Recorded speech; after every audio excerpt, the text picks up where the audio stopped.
जय श्री राम। जो भी साधक लोग हैं, कोई भी अपना काम करते हैं, तो साधक लोग नियमित हनुमान चालीसा का जप करें। साधक लोग नियमित राम राम का जप करें। साधक लोग नियमित गायत्री मंत्र का पाठ करें। अगर नियमित तौर पे गायत्री मंत्र का पाठ करने से, राम राम का जप करने से और हनुमान चालीसा का पाठ करने से आपका कल सुधरता है, तो उसमें उससे अच्छी सुंदर बात और क्या हो सकती है। कोई भी व्यक्ति आज अपना रूटीन, अपना जीवन बिताता है, तो रूटीन अपना जीवन बिताने के बाद उसका एक ध्येय होता है कि कल को उसके हाथ पांव काम नहीं करेंगे। तो जिन बच्चे का उन्होंने लालन पालन किया है, वही बच्चे बड़े होने के बाद उसका ध्यान रखेंगे। तो वो ये इस आस में 18 साल तक अपने बच्चों को बड़ा करता है, उनके पीछे पैसा लगाता है, धन लगाता है, समय लगाता है कि बड़े होने के बाद वो बच्चे उसका ध्यान रखेंगे। बड़े होने के बाद फिर बाद में वो सोचता है कि चलो लड़का है लड़की है, मैं उसकी शादी कर दूं। शादी करने के बाद सोचता है कि चलो अब आने वाली बहू उसका ध्यान रखेगी। ये आशा के अंदर वो उसके पीछे पैसा लगाता है, उसको पढ़ाता है, लिखाता है, तैयार करता है। अब ये चीज के अंदर बड़े होने के बाद लड़का नालायक निकल जाए और बड़े होने के बाद आपका कोई ध्यान रखने वाला ही ना हो, सब कुछ बदल जाए, आपके हिसाब से ना हो, तो 27 साल के बाद, 30 साल के बाद आपको ग्लानि होती है कि मैंने इतना समय इनके पीछे लगाया लेकिन मुझे मिला क्या? कुछ नहीं। आज की तारीख में भी वही तकलीफ हो रही है। तो इसका मोरल ऑफ स्टोरी क्या हुआ? मोरल ऑफ स्टोरी ये हुआ कि आपने अंधेरे में तीर मारा, लग गया तो तीर, नहीं लगा तो तुक्का। तो अभी आप ये समझिए कि कोई इस बात की गारंटी ले सकता है कि कल क्या होगा? कोई इस बात की गारंटी ले सकता है कि आप जिन बच्चों के पीछे पैसे खर्च कर रहे हैं, जिन बच्चों के पीछे पढ़ाई में खर्चा कर रहे हैं, बड़ा होने के बाद वो बच्चा आपकी बात कहीं भी मानेगा नहीं? ऐसा आपको कोई गारंटी नहीं ले सकता। तो उसी तरह से जब इस बात की कोई गारंटी नहीं है, तो आप नियमित राम राम का जप कीजिए, हनुमान चालीसा का जप कीजिए, गायत्री मंत्र का पाठ कीजिए। इस बात की हम गारंटी लेते हैं कि आप जो भी चीज करोगे उसका प्रतिभाव आपको मिलेगा मिलेगा मिलेगा। हनुमान जी आपका कभी साथ नहीं छोड़ेंगे। राम राम का जप करने से वो आपके हृदय में बैठ जाते हैं। गायत्री मंत्र का पाठ करने से, गायत्री मंत्र के प्रभाव से आपके जो ब्रह्मांड चक्र होता है माथे के पास, वहां पे माँ गायत्री आके बैठ जाती है। जब आप कोई बुरा काम करने जाते हैं तो माँ गायत्री तुमको रोकती है और बोलेगी कि नहीं बच्चे, मत काम मत कर।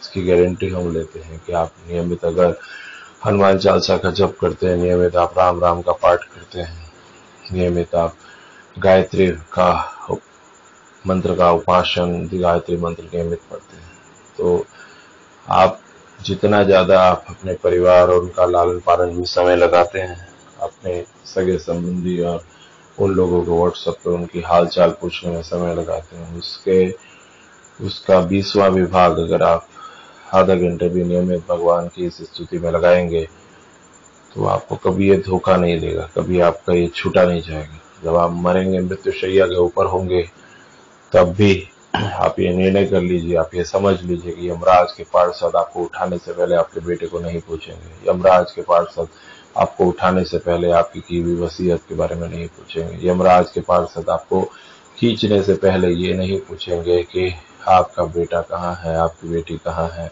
आपकी वाइफ कहाँ है, आपके पति कहाँ है। यमराज के पार्षद खींच के तुमको ले जाएंगे। जब यमराज के पार्षद ले जाएंगे तो उस समय के टाइम पे आपको गरुड़ पुराण और दूसरी सब चीजें याद आएंगी। आपको पुराणों में लिखी हुई बात याद आएगी कि अंत समय में हमने राम राम का जप किया, अंत समय में हमने नारायण नारायण कहा, अंत समय में हमने राम राम कहा, अंत समय में आपने हनुमान चालीसा का पाठ का कोई दोहा आपके मुंह से निकल गया। क्योंकि पूरी जिंदगी आपने जो किया, अंत में भी वही ख्याल आपके दिमाग में रहेगा। आपको रहेगा बेटा जल्दी से आ जा, मैं तुझे एक वसीयत के अंदर साइन करके दे दूं, तुझे जायदाद मिल जाएगी। आप बोलोगे कि पत्नी को बोलोगे कि जरा आप आ जाओ, मैं आपको बता दूं कहाँ मैंने धन गाड़ा हुआ है। आप ये बताने की कोशिश करोगे कि LIC की पॉलिसी कहाँ की हुई है। अब ये सब करने के अंदर क्या यमराज के पार्षद रुकेंगे? आपके 10 मिनट का सांस आपको एक्स्ट्रा देंगे? नहीं देंगे, 1 मिनट की भी सांस नहीं देंगे। आपने देखा होगा एक एक छोटी छोटी सांसों के लिए भी व्यक्ति जीवित नहीं रहता है। मालूम पड़ता है क्या हुआ, गाड़ी चला रहे थे, गाड़ी में ही प्राण निकल गए। तो ये सब क्या है? ये सब ये है कि उस समय के टाइम पे चाहे आप 1000 करोड़ के मालिक हों, चाहे 50 रुपए के मालिक हों, चाहे आप 1 करोड़ के मालिक हों, चाहे आपके जेब में फूटी कौड़ी ना हो, तो भी आपके पास जो भी आपकी स्थिति होगी वो चीज के अंदर जो आपने राम राम का जप किया, जो आपने हनुमान चालीसा का पाठ किया, जो आपने गायत्री मंत्र पढ़ा, जो आपने नारायण नारायण कहा, जो आपने हरिओम हरिओम कहा, वही चीजें आपके श्वास के साथ आपके साथ जाती है और वही चीजें आपके मुंह से निकलती है।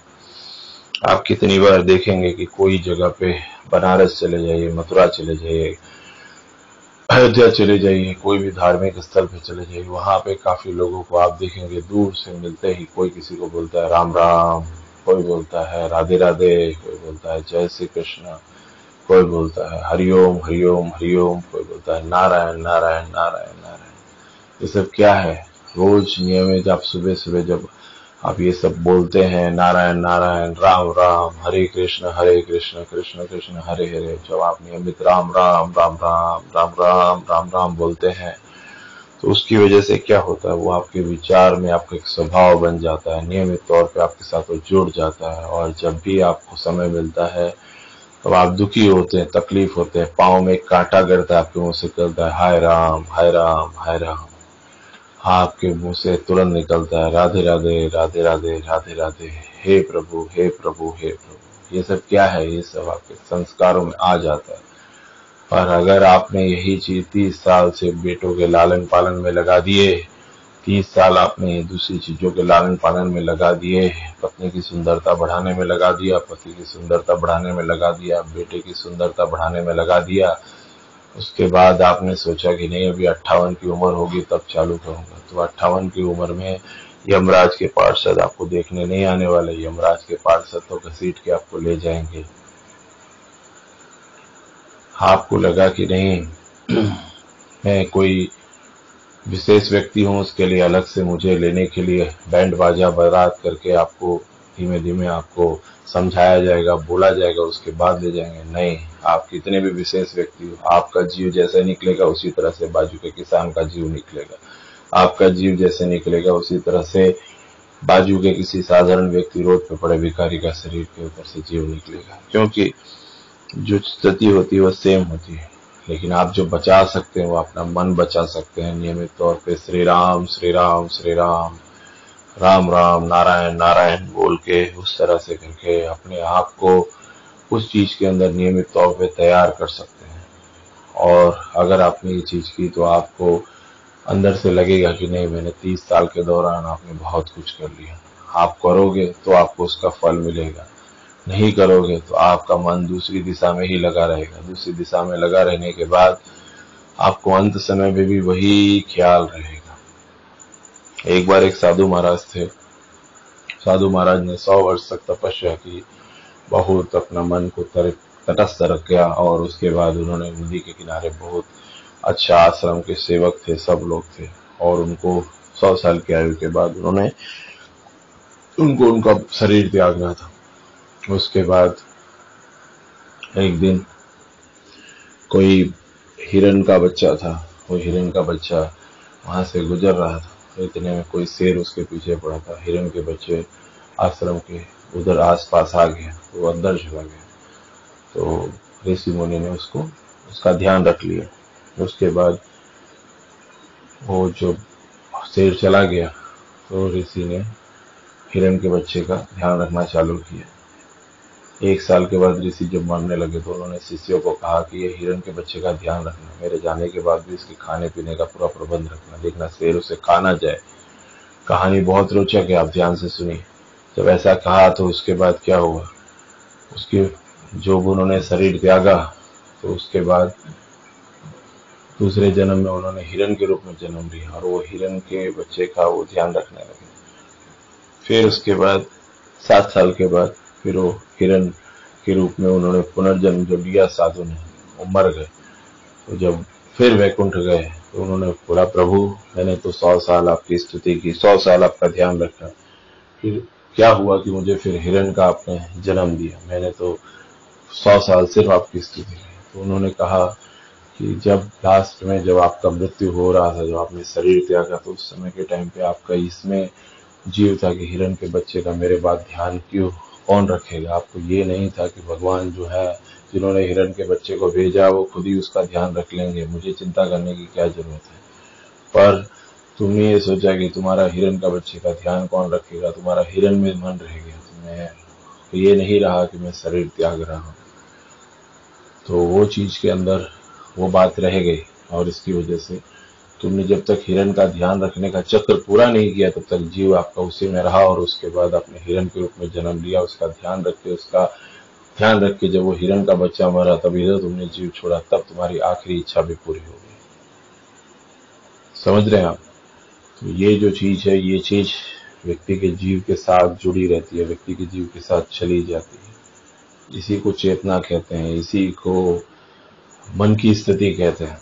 तो जब तक समय है किसी की बात मत सुनिए, राम राम का जप कीजिए, गायत्री मंत्र का पाठ कीजिए, हनुमान चालीसा का पाठ कीजिए। इससे अच्छा और सस्ता चीज कुछ भी नहीं है।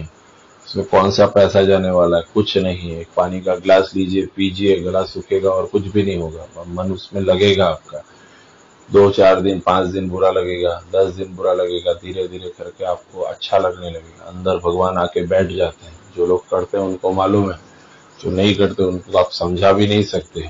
ये आपके स्वभाव में आ जाएगा।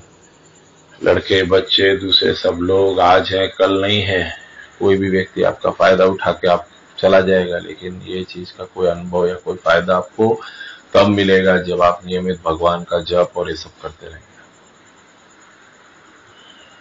फायदा नुकसान तो जिंदगी में चलता रहता है, पर ये जो किया हुआ चीज है वो कहीं कोई भी जगह पे आपको वापस तब मिलता है कि जब आपने किया होता है। आपके अकाउंट में पैसा होगा तब आपको मिलेगा ना। ये अकाउंट है जिसमें नारायण नारायण का जब आपने 1000 बार किया है, राम राम का जब 1 लाख बार किया है, हनुमान चालीसा का पाठ आपने 300 बार किया है, तो आपका अकाउंट है। आपके अकाउंट में कुछ होगा तब आपको मिलेगा ना। आपके अकाउंट में कुछ नहीं होगा, कहां से मिलेगा? जय श्री राम।